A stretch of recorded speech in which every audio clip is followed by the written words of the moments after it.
I want to talk about the lies of Charlie Kirk and his killer. I have seen so many things taken out of context.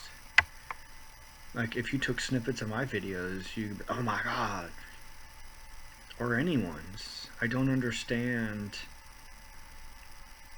why they're trying to push this, I guess, to make his death like, oh, he deserved to die. That's why they're pushing these narratives of he was a terrible person and violent and deserved to die, and that it was ironic that he got killed by a gun and all this other stuff. And then about his killer being a MAGA supporter. And so if you agree with someone, why on earth would you kill them? That makes no sense to me. Like, you would only, like, the text message between him and his boyfriend, animal dating, whatever he was going out with, or whatever. The text message between them was he was sick and tired of it. And so when you agree with someone, you're not sick and tired of it. You're saying, preach, let's do this. Like, that's what you do when you agree with someone. And I've seen where he's wearing a MAGA shirt, and then it was obviously photoshopped and edited, and just all these lies about both of them. And my question is, why would you believe these random jackasses, but not his parents? So his father turned him in, and then his mother is saying that he was radicalized over the last couple of years. Shocking. At a university, you're being radicalized? No way. But his mom and dad are doing this stuff and saying this stuff, but yet you're going to believe some random person because they're a celebrity? They should know? Like, that makes no sense to me. And the things that Charlie was preaching were just non-violent. And Christianity was one of the least violent religions in the world. And I heard Tucker Carlson talk about, why don't leaders want a non-violent religion that are going to follow the rules, pay their taxes? Why wouldn't you want that? And he broke it down saying that if you follow Christianity, you are not the be-all, end-all. We are all fallible. We all fall short of the glory of Jesus Christ. And we have to answer to him for the things that we do. So you cannot do whatever, whenever. So these leaders can't get behind Christianity because they can't do whatever they want, which is sad. Why would you want to do whatever you want whenever you want to do it? I don't get that. But I guess I'm a Christian, and I know I'm not a God or Jesus, and I'm very, very, very, very, very fallible, and I mess up daily, like I've said before, and I will continue to mess up and continue to try to be better, read my Bible, pray, and why believe people that have so much hatred and evil in their heart? Why not look at the facts, use a little logic instead of all this emotion that they play on? That's all these people do, is play on emotion. Stop. Take a breath.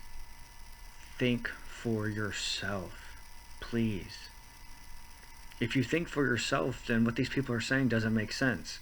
Because I also saw Jamie Lee Curtis. She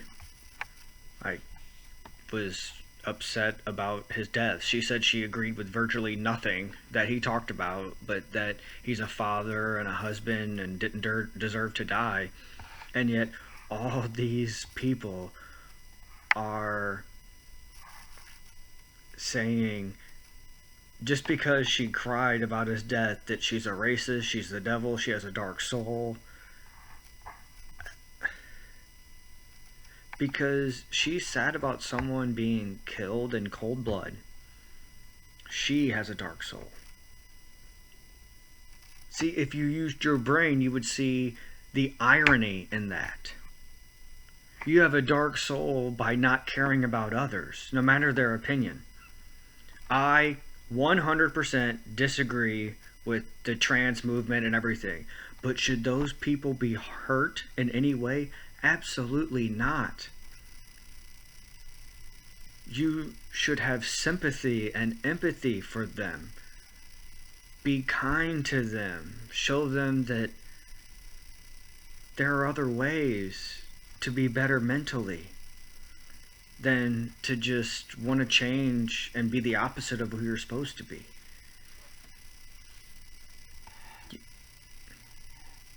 Love one another. Care about someone other than yourself.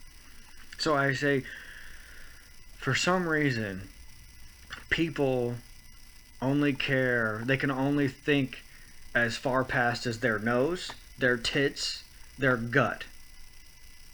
Whatever sticks out furthest. That's as far as they can think. Because they can't think about anyone else, and we need to stop that. Think about someone else. That will take the evil out of your heart, thinking about someone else and having empathy for them.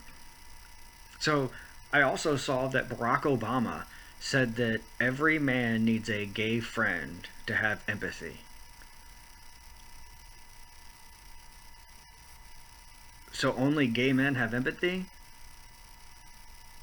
That's insane to say that. A blanket statement like that. You're an idiot to think that only gay men can have empathy. Because I've seen a lot of gay men without empathy. I've seen a lot of straight men with empathy. But he's glorifying gay men as in they're this superiority or superior or whatever, which they are absolutely not. Again, do I agree with that? No. But should they be chastised, hurt in any way? No. Be kind to even those that you don't agree with. It's so foreign to me to want to tear people down. I don't understand that. Because it's so much fun building people up and making them feel better about themselves. When I was in high school, I liked to play basketball a lot. And my favorite compliment, because my favorite thing to do is pass. I love passing the ball. Getting the ball in the hoop, because shooting's one of my better things, so that's easy. I wasn't a natural passer, so that's what I worked on, and I became probably better at that than I did at other things. And my favorite compliment was given to others. When I put people in the best place for them to score and look good, and people go up to that person, man, you look better than you ever have. That was the best game you ever played. That was my favorite compliment. When others got a compliment. Because that means I did my job correct. And I truly put them in the best place to succeed. And building someone up put them in the best place to succeed and benefit society.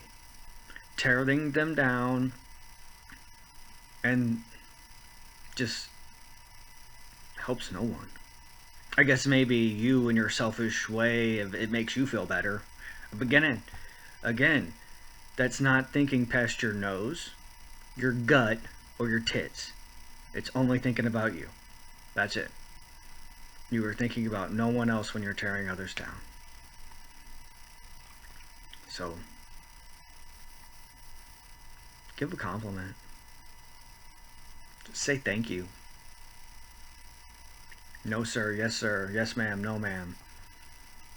A lot of women don't like ma'am because it's the connotation of you're old. And then I've had sir, no.